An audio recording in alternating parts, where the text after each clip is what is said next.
Hello everyone, welcome to my talk about feeding your sleep. Is there anything you can do to assist your sleeping habits with your nutrition? Well, I should be an expert in this. I've been an insomniac sufferer for about 3 decades. I really am notoriously bad at staying asleep. Unfortunately, I haven't got any magic solutions, but I'd like to run through what I do know and what I think could help you. Just to introduce myself, my name's Helen Ruckledge. I'm a qualified nutritionist registered with the Association for Nutrition. I work freelance. My company is called Fad-Free Nutrition, and I aim to provide fad-free, scientifically backed nutritional advice within the constraints of real life. As a nutritionist, it's outside my area of expertise to comment on herbal supplements. I'm not an expert on herbs. On a personal level, I have tried a lot of the herbal supplements. I sometimes feel they do help, I sometimes don't, who knows. I think it's a bit trial and error. But be aware that herbal remedies can interact with other medications. So always tell your doctor if you're experimenting with anything like that. There are loads of supplements around claiming to promote sleep. I'd like to just look at 3 food supplements that are regulated, and that is melatonin, magnesium and tryptophan. Melatonin, as you'll probably know, is a hormone that helps control your sleep cycles. It's sometimes prescribed by doctors for short-term sleep issues, and it is a solution for some, it seems, but there are very mixed reports in the literature, and certainly too much melatonin is thought to disrupt sleep. Rather than looking at supplements, you can look at dietary sources of melatonin, which include eggs, fish, nuts, milk, certain fruits like cherries. In magnesium is another one that's it's a mineral. It's known to be associated with sleep issues. Some small studies have suggested that older adults that take a supplement of magnesium can fall asleep quicker than normal, and also people suffering with restless legs may wake up fewer times in the night. However, there isn't really a lot of evidence to suggest that having high levels of magnesium will help, and most of the UK population are not deficient in magnesium. If you do think you want to do something with your diet, magnesium sources are dark green veg such as broccoli, for example, also nuts, legumes, whole grains and fish such as salmon, for example. Tryptophan is an amino acid which helps make serotonin and melatonin. Serotonin is the happy chemical that you've probably heard about, so it's implicated in mood as well as sleep. It's also thought that eating carbohydrates at the same time as tryptophan can increase the availability of tryptophan in the brain, suggesting that if you ate carbohydrate-rich foods with tryptophan-rich foods in the evening, it may help with sleep.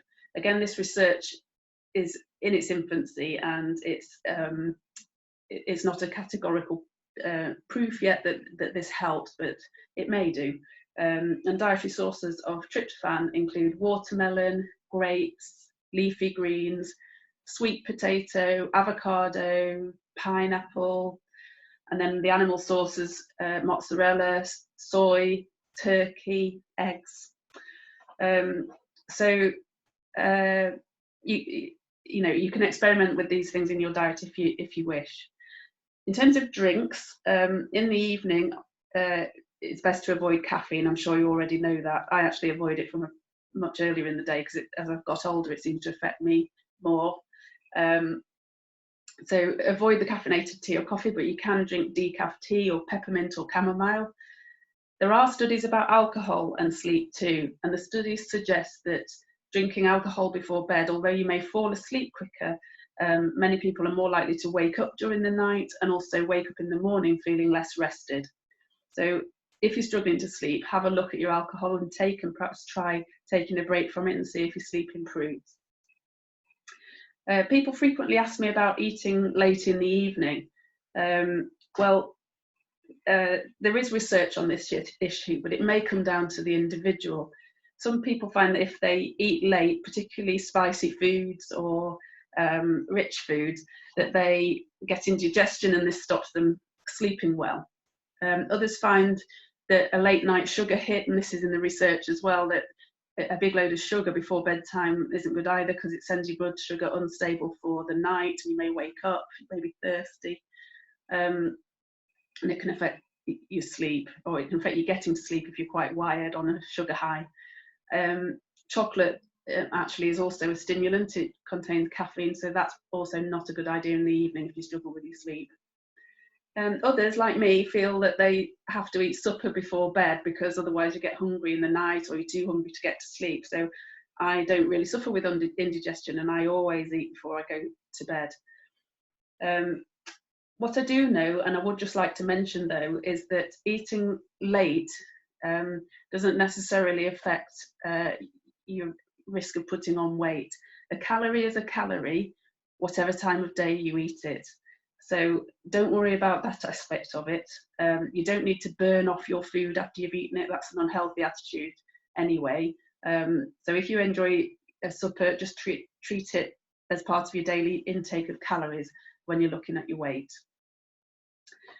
Just wanted also to mention that some studies, such as one conducted by the British Nutrition Foundation last year, suggest that poor sleep may lead to less healthy food choices, increased snacking, and then therefore increase the risk of obesity.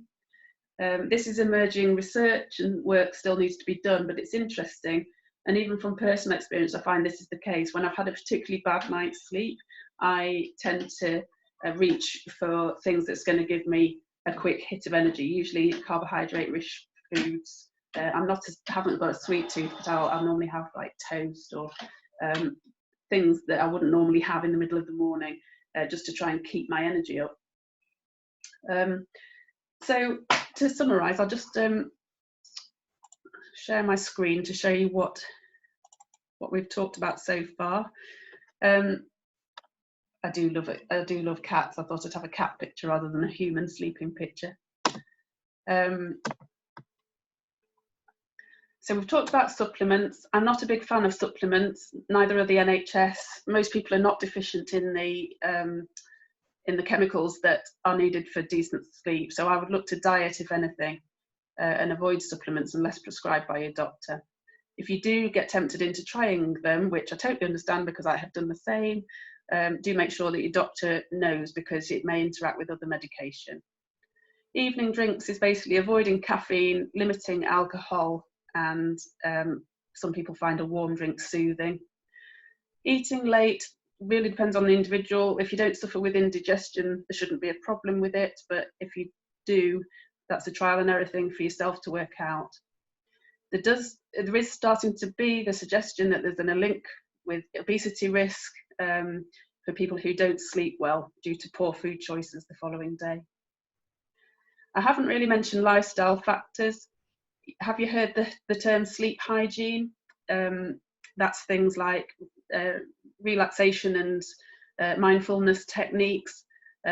Also having a routine, certain triggers that prompt you that it's bedtime, like cleaning your teeth. And also the power down idea that that you shouldn't be on your screen too late at night, and perhaps don't take your phone into the bedroom and so on. Now, I would say, as part of lifestyle, you cannot beat a balanced and varied diet for promoting well-being, and sleep is part of that. So what is a balanced and varied diet? Well, the NHS Eat Well Guide is a good summary. I'm sure you've seen it before, but it promotes about a third of your diet being fruit and vegetables, a third carbohydrates such as bread, rice, potatoes, couscous, cereals, pasta, preferably whole grain versions if possible, protein sources such as meat, fish, eggs, beans, pulses, lentils, things like that, and dairy or dairy alternatives such as milk, yogurt and cheese. So you can't go far wrong if you follow such a diet. You stand a better chance of sleeping well and your general well-being be improved. If you'd like to contact me about any of the issues in this video, please feel free to do so. This is my number and email address. My website is www.fad-free-nutrition.uk. There's lots of information on there, loads more topics that you might be interested in, so do take a look. And I'm also on Facebook, Instagram and Twitter, and I'd love some more followers if you fancy following me. I put out some recipes and also scientifically backed nutritional info 2 or 3 times a week. So yeah, do follow me if you fancy it. Many thanks for listening. See you soon.